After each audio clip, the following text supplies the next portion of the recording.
Good evening and welcome to Nerds at Night. I am Kid Thunder DJ, joined as always by Fire 47. And sorry for the delay getting this show out. I know we've been late the last couple of times, but as we said before, it's our busy time of year. We literally just spent the last 3 days going through every bit of inventory we had and cycling out for every box that we take to shows and events. So, yep. With 1,000 plus pieces of inventory and two of us to do this, it takes some time, but we should have some new stock showing up at the next toy show. Which is November 6th, this coming Sunday. If you get this before then, we're recording actually on Halloween night, so happy Halloween, everyone. Right. Also, it'll be a little bit of a bonus this week because you will get 2 shows out of us, because my plan is to record this week a special show where I have a couple of different artist friends who are going to come in. One's a writer, one's a photographer, one's a painter and digital artist, and we're going to talk to you about their art and where you can find them and check them out and kind of introduce you all to some members of the artistic community here in the St. Louis area. So let's go ahead and jump into tonight's show. We did write this show back on 10/27, but we've updated it so it's not entirely behind. There's a lot of things I think you've probably already talked about, but hopefully we'll bring you some fresh opinions. So with that being said, just want to kind of get a couple quick game reviews out of the way. I recently picked up the Batman Telltale game. I like it. I like how they were...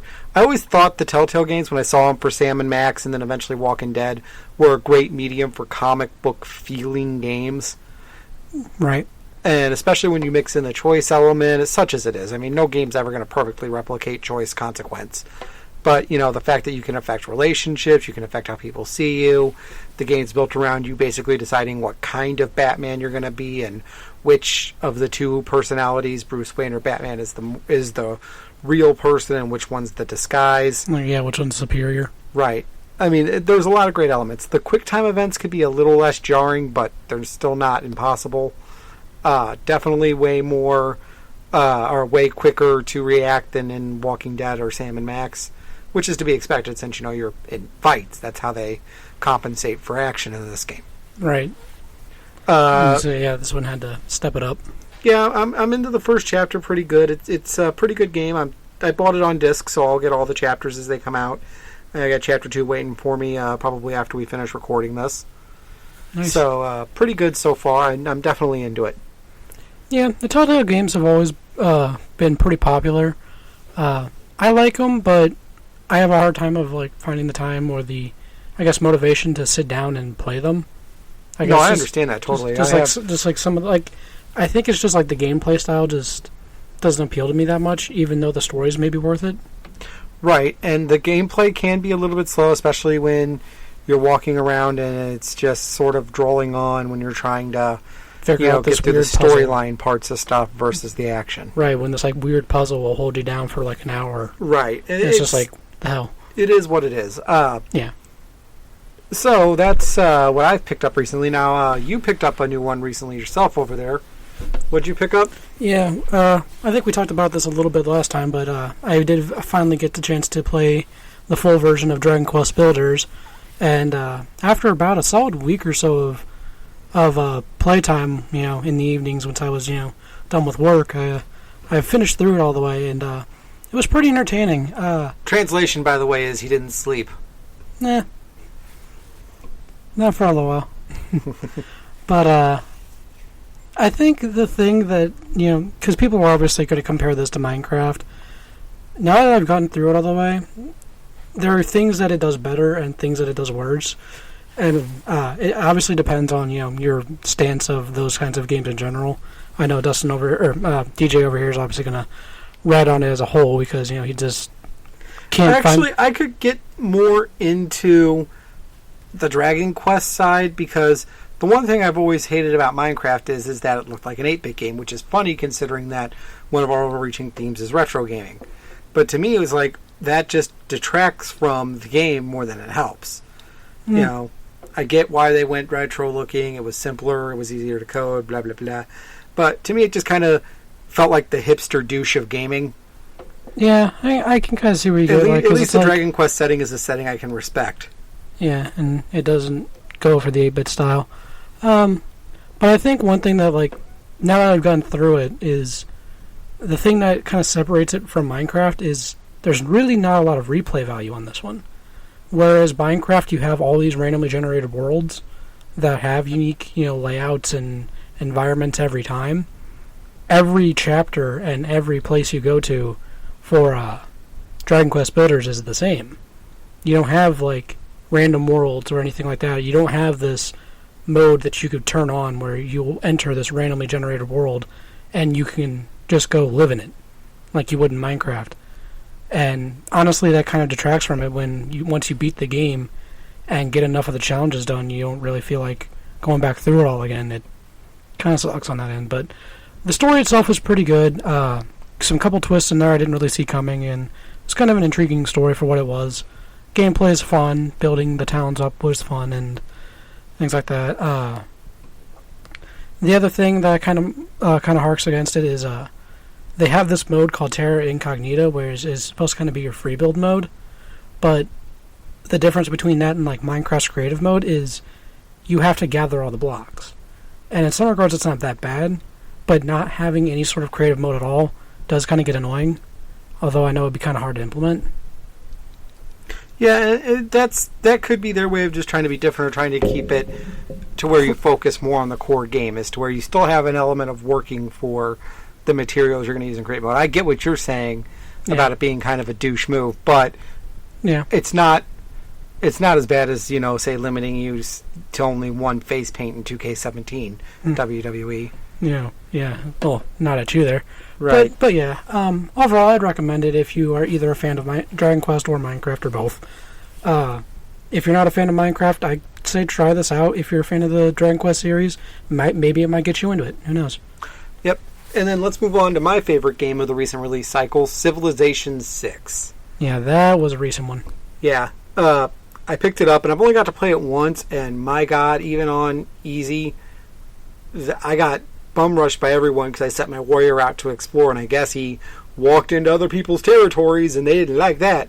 So next thing I know, I had 4 armies drawing down on me, and I had 2 towns. Jesus. And it was over. I was going to say, so you're saying people are territorial. They can be. I think really what it is, and IGN said it best, this is the most complete world builder out of the box there's ever been. So you've really got to pay attention to everything. Now, for some people who like a more quick, down and dirty, less thinky approach, as I like to say, you're probably going to want to stick to your Minecrafts, your Sim Cities, things like that. But if you really enjoy strategy and long-term consequences and really planning out your moves and everything else and all the diplomacy that goes with that, this is definitely one to check out. Actually, after we're done recording tonight, I plan on jumping into it. I installed it both on my desktop and my notebook so I can cloud share the save so I can relax at night and play it instead of having to be down at my desk all night, which I'm sure will make the wife happy because, when she saw me putting in the order for it on Steam, she's like, I'm not going to ever see you again. And I'm like, there's a reasonably good chance that's true. I was going to say, I'll see you in a month's time. Right. Have fun, honey. The Civ series has always been kind of interesting, or weird to me, it never really appealed to me because it seemed like there was too much going on in it, and generally when I play like the strategy games, I'm kind of like more focused on things like I remember playing like Age of Empires, Mythology, or Warcraft.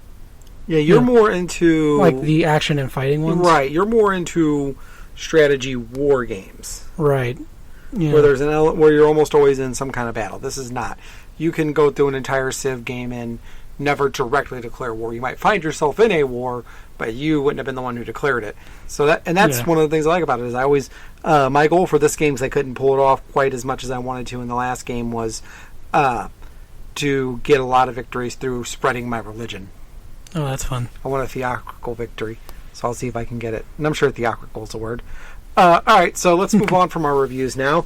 This is definitely old news by now, but the NES Mini is official to be released November 10th. Here soon. Yep. A little bit over a week now. Now, with us having a toy show on the 6th, I'm a little worried about... Well, here's my thought. They're not putting out a bunch of them. They've already said they're not. As far as like console or units? Quantity, yeah. Units?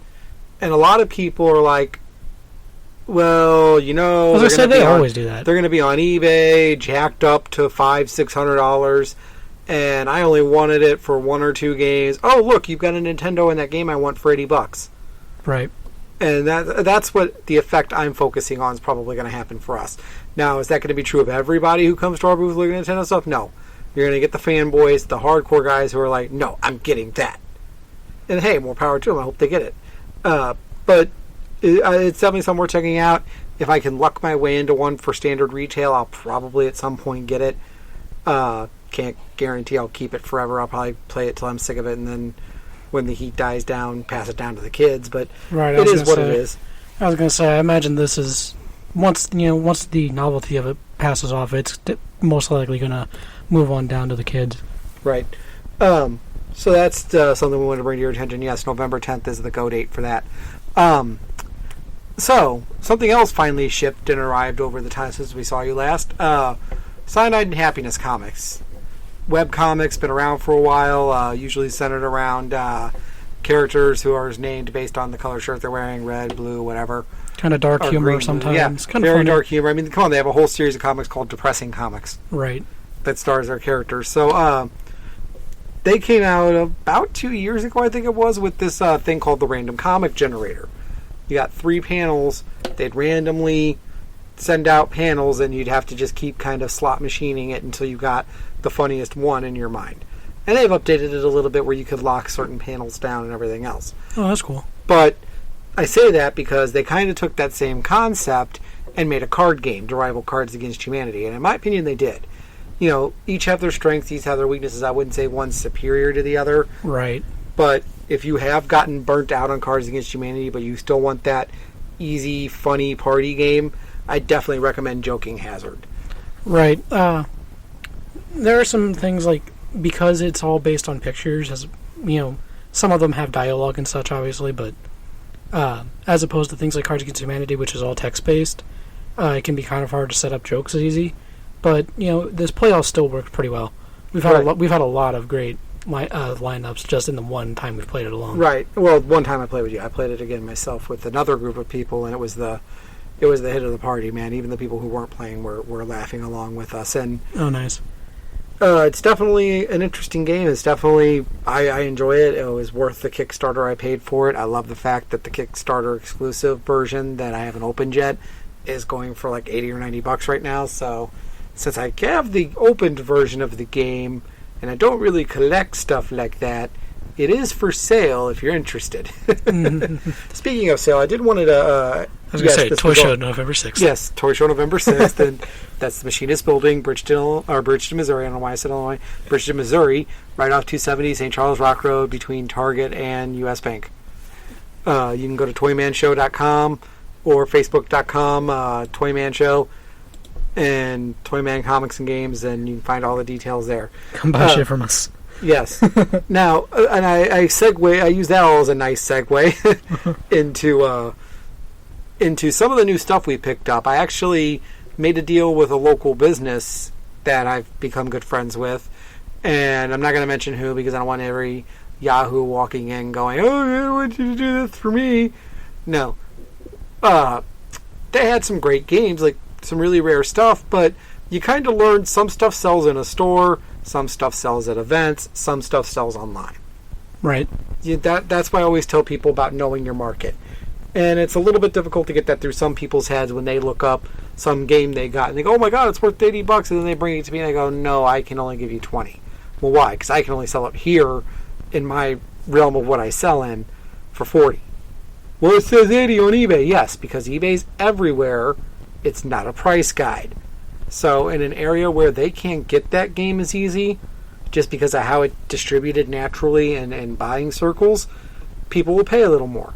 And that skews those numbers. Right. In our area, some games sell great. I can't keep copies of GoldenEye to save my life. Yeah. But some games go in spurts. Mario Karts are down. I clearance sailed out a lot of my Mario Karts for all the versions of it that I had because people aren't paying $60, $70 for it anymore. Little inside baseball for you guys. But anyway, back to the point. So we did some trading, and I picked up some great stuff for the convention. We've got a complete in-box Turtles in Time for Super Nintendo, complete in-box Zelda for Super Nintendo. Link to the Past. Yep. Contra for NES, complete in box with poster. I mean, the box is beat up, but I mean, it's still all there. Yeah. Mega Man 2 and 3. Yeah, I was going to say quality is going to vary. Right. And we got, and this was from another deal. I mean, I've been scoring all week on old toys, too. We've got old Fisher Price play sets for little people stuff. We've got a Light Bright, old tin toys from Yon and LaChain. So we've got a lot of stuff. Plus a bunch of new Star Trek and Star Wars action figures. So it's going to be an absolutely loaded show. Definitely come check it out. If we don't have what you need, check out our friends Catman Games and Toys of Our Youth. They'll definitely, especially if you're looking for Pops, Toys of Our Youth is your hookup. All right. Mark and the guys will have pretty much any Pop you're looking for. And if they don't have it, they can get it for you, usually at a pretty reasonable amount of time. Right. And for those Star Trek figures, if you're interested, I believe we have those online now, don't we? We do have a set of them. We kind of split the set. We have some of them online on our eBay page. Just look for Nerds at Night on eBay. And then we have also some of our old Toy Biz Marvel figures. We cycled those out to online just to freshen up our action figures at events. So definitely check out what we got. Tell us you heard about it on the podcast. Let us know you're listening out there, because all we can see is download numbers. We don't know where you guys are distributed at. So also, if you would, on iTunes, please leave a review. Tell us what you think. Do you think the sound quality is getting better, worse, indifferent? Just let us know so we can hopefully put together a show you like. All right, so enough plugging. An interesting story came up over the last week and a half or so. It's been since we've seen you, that I, for one, love and haven't stopped laughing every time I see it. There's a director who has done everything he's could to make the stigma of movie games automatically be, or I'm sorry, games based on, or movies based on video games automatically bad. Right. It's late, guys, all right? Now, some people who like this guy will call him a cult director or king of what they call schlock cinema, but I just say he's a guy who's doesn't understand the material he has and is an idiot most of the time, and that's Uwe Boll. He announced 6 days ago or so that he is retiring from making films. Now, cheers all around. Right, cheers all around. Now, granted, he takes these game IPs and makes them for ridiculously low budgets, which normally the kind of shoddy sort of... I was going to say, don't most of these like IPs usually end up getting sent like overseas, though, for these movies? Yeah, and that kind of contributes into the stigma as well. Right, but here's the thing. Movies, if China wanted to kill America, all they'd have to do is, because they control what movies come to their country, is just put an embargo against Hollywood for 5 years. Because that would cripple Hollywood. Most money made on movies isn't made in America. It's made on distributing. So it's almost impossible to truly lose money on a movie unless the movie sucks. And I mean hard. So, and usually gory, very or highly colored visually spectacle movies do well overseas because they don't speak English. Plot doesn't matter to them. And if you still can't get over with over-the-top video game characters in bloody action movies overseas, you suck as a director. And that was some of the things about Uwe Boll. He'd make, like Blood Rain, made no money. House of the Dead, made no money. I was going to say, was this the one? Or Dungeon Siege, no money. Did he make the Tekken movie, or was that a different director? I believe that was a different movie. Director. Different director, yes. Because that one was... It had its differences, yes. But I'll fairly admit that one I kind of liked. Raging Bull, as they call him, because of... his name. Yeah, no, because he's crazy and a spoiled brat. Apparently his last film will be Rampage President Down, which I'm not sure what exactly that movie's going to be based on. I have a feeling it's going to have to do with people storming the White House based on the poster. I don't know. Just in the title alone, I'm out. Which one was this again? Rampage, White House Down, or something like that, President Down. Anyway, that's going to be his last movie. He's cited, changes in the market. There's a video out there you can find where he explains his reasoning.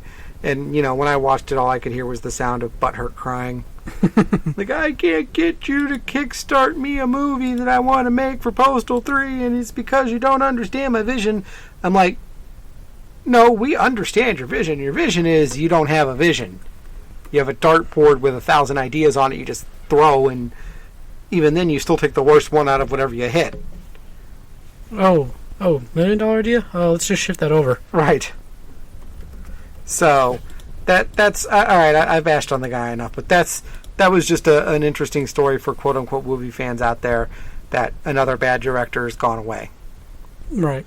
Now, he did make House of the Dead, which is based on zombies, and I bring structured that way to bring up something I have noticed over the last few months.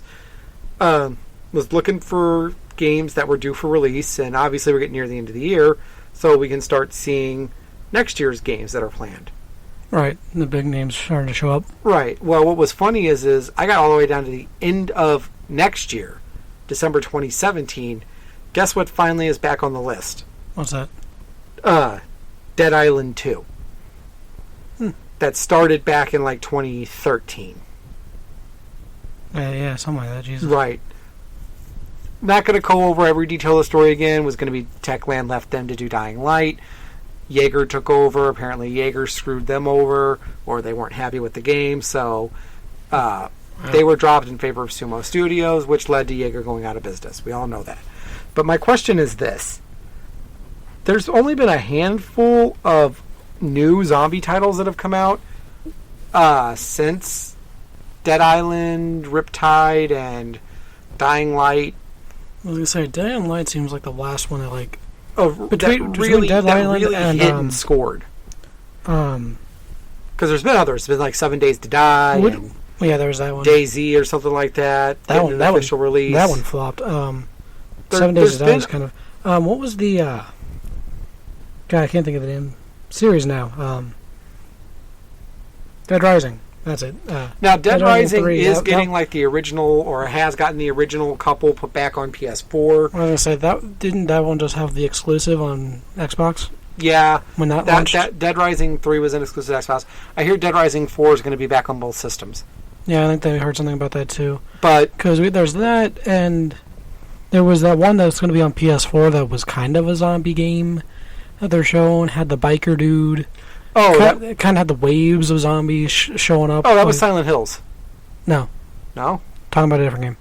I can't remember the name of it. That one they were advertising at E3?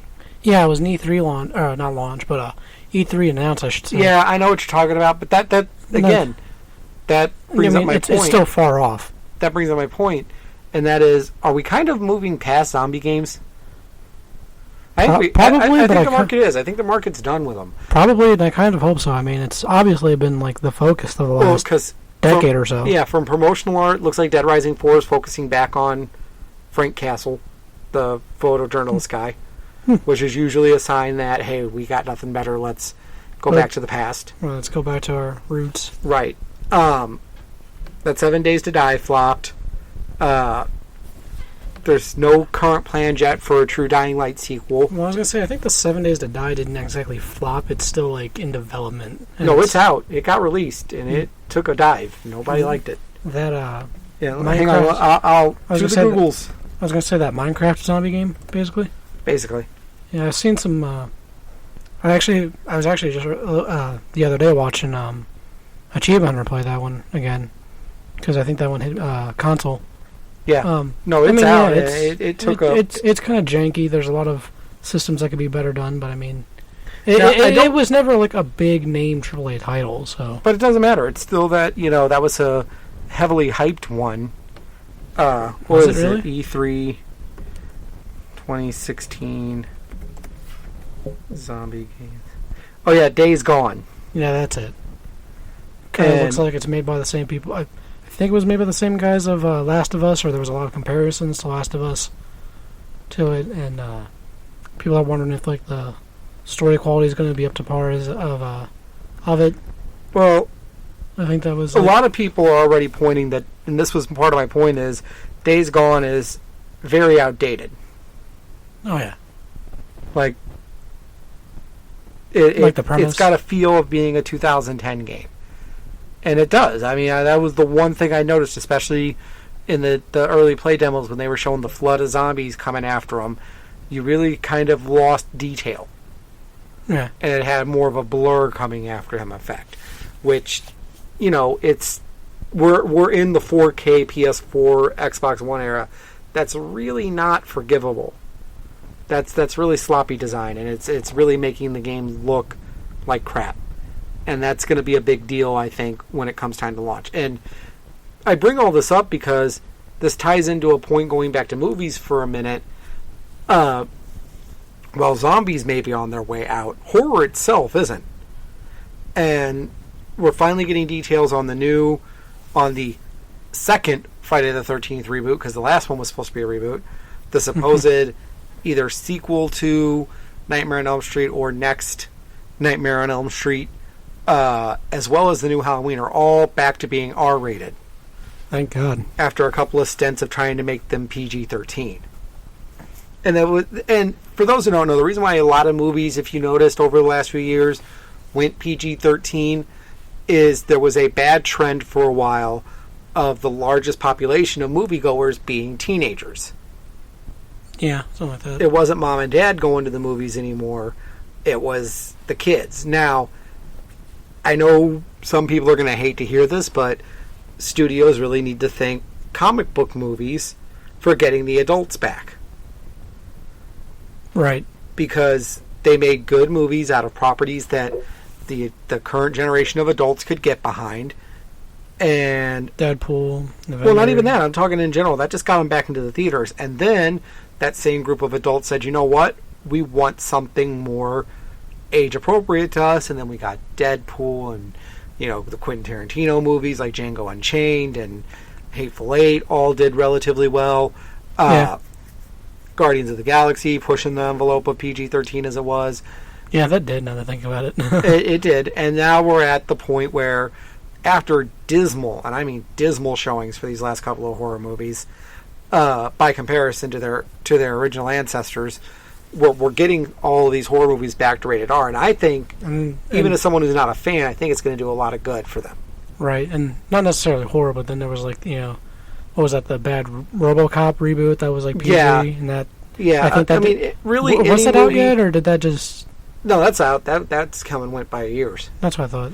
But really, any of those movies that were sort of built on being, like, by all standards, if you took out the one, like, 2-second flash of boobs in the original RoboCop and the scene where Murphy's hand literally gets exploded, then you could probably squeak in as a high PG-13. Right. And so to make it a full-on, middle-of-the-road milquetoast PG-13 was a bad call. Plus, they changed a lot of core elements of the story. I mean, the whole RoboCop story was an allegory for God.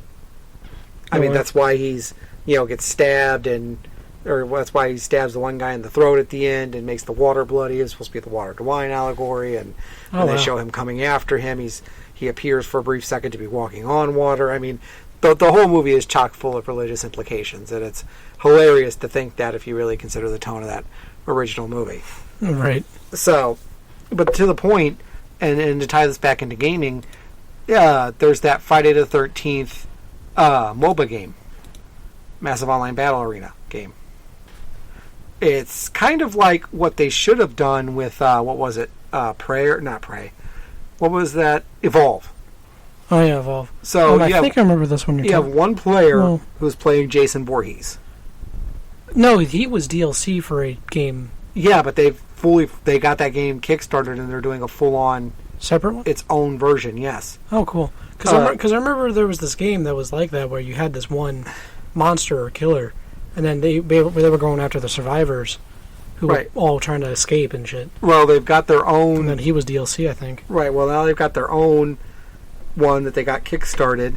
Cool. And yes, it's going to be him, and there's... Dead by Daylight, that's it. There's tons of... there's not tons, but there's multiple ways you can kill people, multiple environmental kills in addition to weapon kills. And they've just got to survive you, and it's you versus, I think, 6 players. Yeah, something like that. And they have, like, I think, if this is based off the same exact formula of Dead by Daylight, they have like. Well, yeah, and I think they even said in the like there's a way you can like open up this escape route for you that you can all try and get through, but basically he can stop players and hook them on like these hooks and stuff that are like these sacrificial altars or something. This was based on the Dead by Daylight gameplay. If you struggle too much, the thing might just immediately kill you. Right. But if you do it like carefully enough, you can get off, or the another player could come get you, but it would alert the killer player. Right. You know, and a lot of interesting asymmetrical gameplay. Right, and while it's not quite as fleshed out like that in this one, it definitely has the Friday the 13th feel. Right. And that could be really cool. Because sadly, for the longest time, the best representation of Jason in video games was Mortal Kombat X. That is true.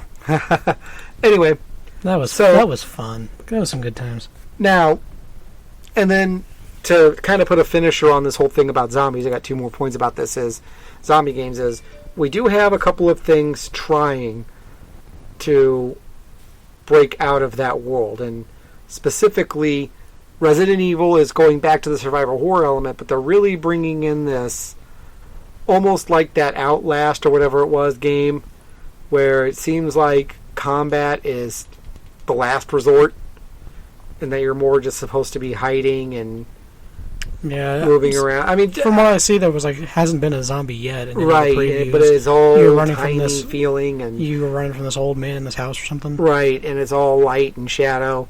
So that doesn't give me much hope. So far, the Dying Light right now is standing as the last great zombie game. Right. And we'll have to see where that goes from there. So that kind of leads me into the retro topic as well. What was the best zombie game to you up to the PS3 era? Ooh, Jesus. So I know mine. I'll go ahead and talk about mine. I was going to say, I think we're probably going to agree here in that case, because, like, you have to remember, I was never that crazy into, like, the horror genre for video games, especially before the PS3 era, because I was kind of young then, and they kind of kept me away from them. They tried to shelter me from this shit. I did not. I used to let you... You let me watch, as you played Resident Evil, and you just let yourself get killed. Right, I dropped the controller, and you'd flip out at 3, don't let him kill you! And, as they're munching on my neck, no, Doctor, no! It's a miracle you're not in therapy. I was going to say 4-year-old Brandon for you guys. Right. Yeah, speaking of, that's probably it. Is the original Resident Evil, maybe? I thought about that, but actually, I think if we're going to go ahead and go up to the PS3 era... PS2. I guess if we're stopping at PS2, then my favorite overall Zombies Ate My Neighbors. Oh yeah, there's that one too. Because it was just so goofy and absurd, and it had that was classic 80s bad movie visuals. And I mean, if we really want to keep it in the realm of actually scary games, like horror, then honestly, my favorite of all the Resident Evils was Resident Evil Code Veronica. Yeah, and that one was really underrated too. It was underrated by quite a bit. So I remember testing that a little bit ago, like a couple months back when we got a copy in.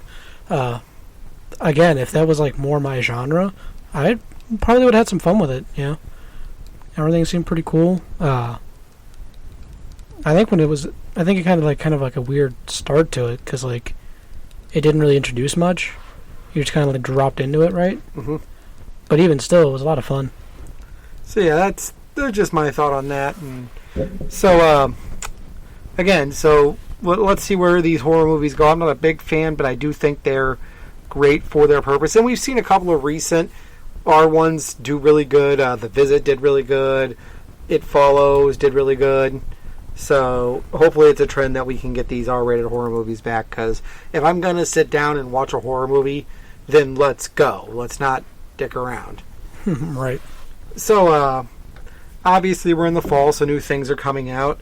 Brandon, why don't you go ahead and give us a quick capsule review of RWBY Season 4. Okay, so RWBY, No, I'm kidding. Asshole. We're about 2 episodes in. I'm not going to focus too much on the second episode, because it's 2 episodes too many? Because that just was released yesterday for the site members, public site members. So, might not have seen it yet, so I won't go too much spoilers, but first episode was really cool. mainly focused on introducing some new villains and following the main team the main team of Ruby and the rest of Team Juniper is they're on their way to Mistral. Fought a pretty cool new Grim and set things up pretty nicely. Episode 2 was really nice and had a lot of great feels to it. Some pretty tragic stuff kind of like was teased and hinted at there that I won't go into, but definitely has been a good opener. The new style, well, at first was kind of jarring to get used to. There are some animation spots that were kind of... So from what I understand, it looks like they're going for more of a cel-shaded look than a straight 3D animated? Well, they initially used the 3D animation program. Looks like Scaleform or Autodesk. I think it was I want to say it was Blender. Possibly. That looks about right. Yeah, I want to say it was Blender. I might be wrong about that. And it was Blender that was then exported and put into Maya for the first 3 volumes. They kind of had this tricky style going that the original creator Monty kind of had perfected and had done well, but it was very hard to have done by an entire studio. So after all this time, they've finally just kind of moved on to where now they are just using Maya, and it's created this new style. They can do the shadow pass over everything, which is giving them this greater dimension to it.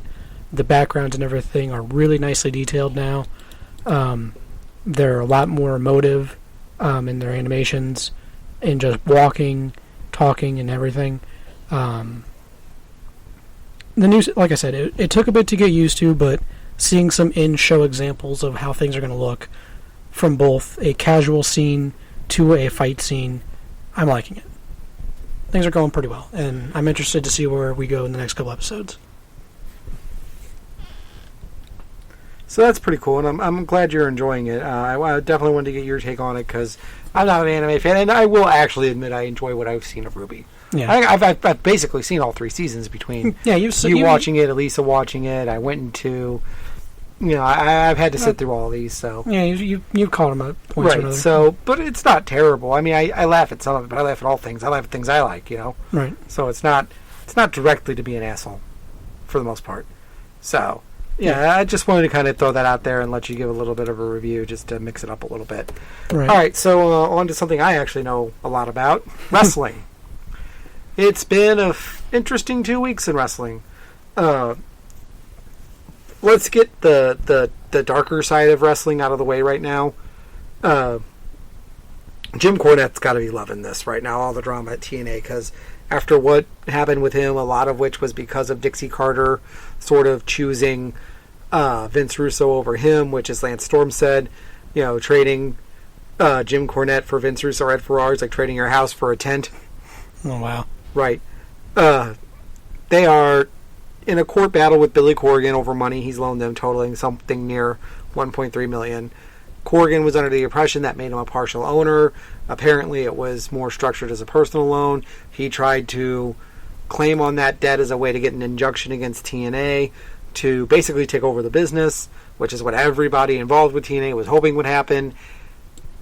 And unfortunately, with how Tennessee law is structured, a judge ruled in favor of TNA and blocked the injunction.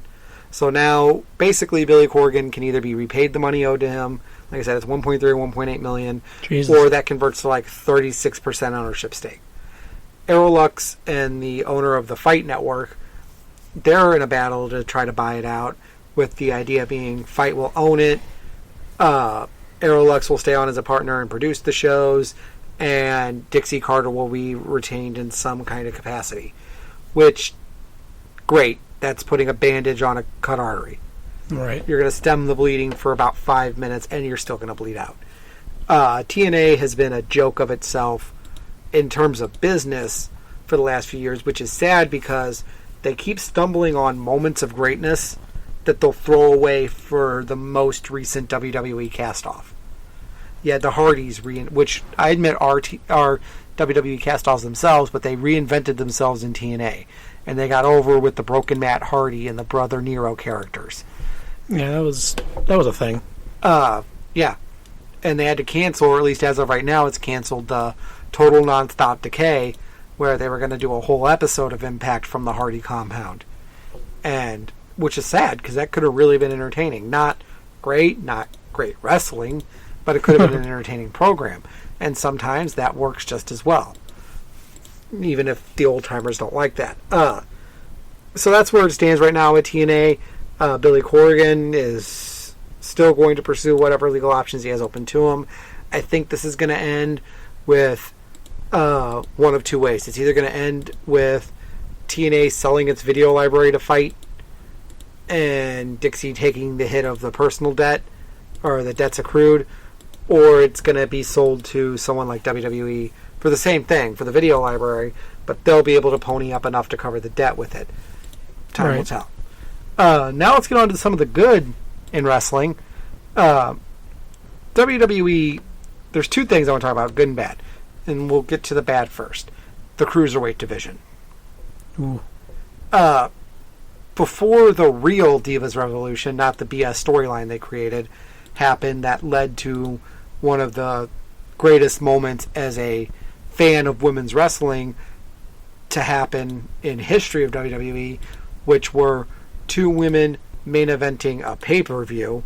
Right. Now, a lot of people will be quick to point, well, Banks and Bayley did it at an NXT takeover event. And yes, for NXT, that's their pay-per-views. It is a network special, but it's not the same as a still carried internationally in some markets on pay-per-view where the network's not available, still billed as a pay-per-view major show for a single brand. That was huge. Right. Well, and I bring all this up because before we got to this point, Adam Blampier actually over at the What Culture guys did a great piece about the Divas Revolution where he's like, for a long time, WWE's thoughts on booking for women were, here come the women. And it was a one-time on the card thing where it was a lot of them thrown into a match together. It was a lot of voices shouting over each other. No one really got over. And it would just boil down into, a group of friends that would change all the time as people turned face or heel fighting. And then out of that, you'd get you'd get two people who could fight over the main prize, which is the belt. Guess where we're at with the cruiserweights? To the belt? Right. You had T.J. Perkins and the Brian Kendrick fighting in their feud, which is a lot like high school drama because it's, they're friends and one wants to help him cheat to win and the other tells him to earn it. Just like little diva feuds. And then everybody else was thrown together in a multiple man tag team match in the opening of the show. So instead of here comes the women, it's now here comes the vanilla midgets we really don't like to push, but their special did great numbers on the network. So Jesus. And it's really sad. And I really hope they figure this out quick. Honestly, I think the WWE could have survived having them on as a second low-tier brand with NXT. You could have had NXT and you could have had the Cruiserweight brand. And they should have just built it as such. They should have just built it as the Cruiserweight brand. Yeah. Or create a brand name for them, maybe. Right, something. It didn't have to be this thing they tacked onto Raw that feels forced every time it happens. They've already said that at regular shows they're toning down their arsenal, which is smart from the standpoint of you don't want these guys getting hurt, putting all these investments in them, and then somebody tries to hit a corkscrew moonsault and lands on his neck, his career's over. So protecting them's smart, but it does take away from the excitement. And you've basically pigeonholed them into just being cruiserweights, so you take away their ability to go after any other belts. So if you're going to make them just cruiserweights, make them just cruiserweights. Right. And make it an entertaining brand where you can have the same sort of organic stories you have on your main rosters, just centered around a weight limit. Right. And maybe even let that be the place where you do goofy vignettes and angles similar to Lucha Underground or the Leader Decay and type stuff there, where it could work and people would buy it. But that's my opinion on what they should do. I don't think they're dead in the water. I do think after Hell in a Cell they've destroyed T.J. Perkins' credibility. How so? He got beat by Brian Kendrick, by Kendrick faking an injury and then, telling him, hey, help me up and trying to play off the fact they were friends. And it was, oh, no, I'm not going to screw you over. I'm not going to screw you over. And as soon as he gets close, he headbutted him and rolled him up. Yeah, just douchey heel win. So that's fun. Yeah, and speaking of Hell in a Cell, obviously it happened last night. An alright show. Definitely blew Clash of the Champions out of the water in terms of the Raw pay-per-views. I do think they need to rethink this concept of gimmick pay-per-views. I thought 3 Hell in a Cells was too many, especially because now I think it was too many because it did devalue the cell. I was going to say. They did use them well. In a year? In a year? No, they had them on one pay-per-view. You were watching the damn show! But then again, that kind of proves my point. If it was not utilized well, you kind of forgot they were there. But I mean... In the Reigns... And you got to remember, I wasn't... You were watching enough, you should have noticed that. I remember, the one that I had saw was Rusev versus Roman Reigns. Yes. But I didn't... I was gone and doing other stuff by the Well, yes, but then there also was there was Reigns versus Rusev, there was Kevin Owens versus Seth Rollins, and then there was Charlotte versus Sasha Banks. And for every great thing about this card, there was a lot of just head-scratching moments. One, why was Reigns and Rusev in the Hell in a Cell? It was hardly used by them. While it was good to sort of build up and not shoot their wad on the first one, and then the second one got a little more out there, and the third one got a little more out there. Yeah. It did just show you don't need it. I don't mind if you're going to say, we're going to have a pay-per-view centered around Hell in a Cell. Don't make it a guaranteed spot on the month. Do it. The Hell in a Cells mean the most when they're organic to the storyline. When it was these two guys have reached a point where they want to destroy each other. And we want to take away all chances of anybody getting involved. They can't climb over. They can't come out from the ring, which is what it was created for. Right. It was created so Shawn Michaels and Undertaker could fight without any interference because Diesel kept interfering, Bret Hart, and then Kane eventually debuted and interfered, which is funny because in and of itself that meant the structure was a failure, but you get the idea. Yeah. Goodness, I didn't realize it was that recent. That's not recent, dude. This is 90s.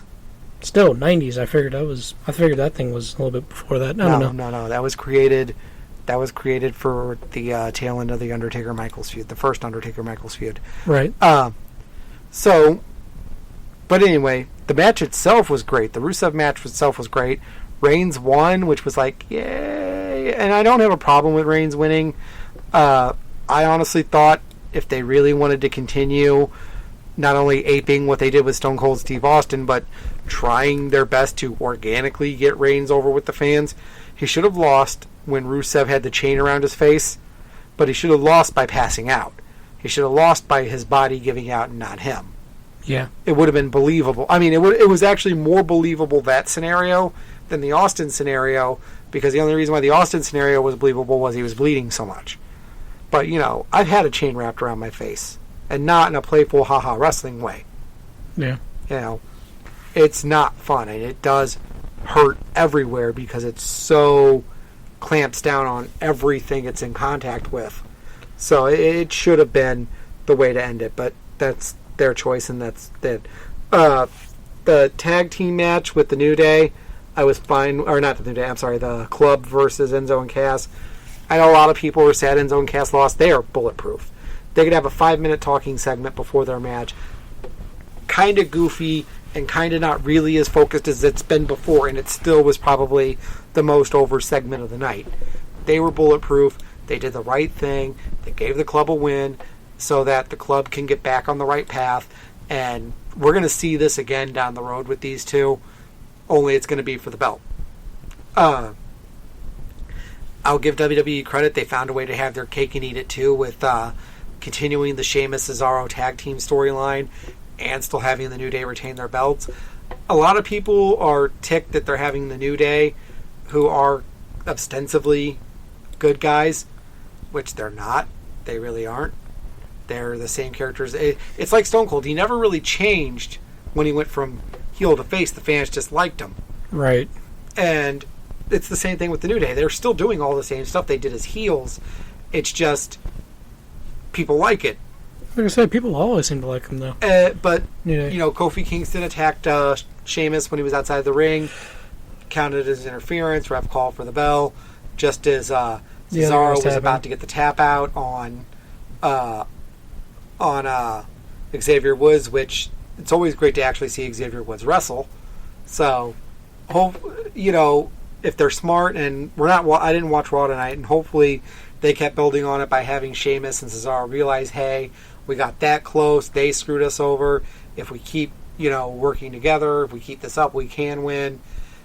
I still don't think it should happen until after New Day have beaten Demolition's record for days held for the belt, but time will tell. And then the last point I want to bring up before we get out of here tonight, the Divas Hell in a Cell match. Yeah. The beginning segment where they attack each other before the cell can be fully lowered, and there was a table spot outside the ring, and they tease climbing to the top, and because Charlotte bumps like a maniac, they teased her being injured again, and right as the referee's about to declare Charlotte the winner by forfeit, she comes flying off the stretcher and fights her way back into the ring. Took a lot longer than it should. Part of the reason was they accidentally, when putting the neck brace on her, caught some of the ground cables in there.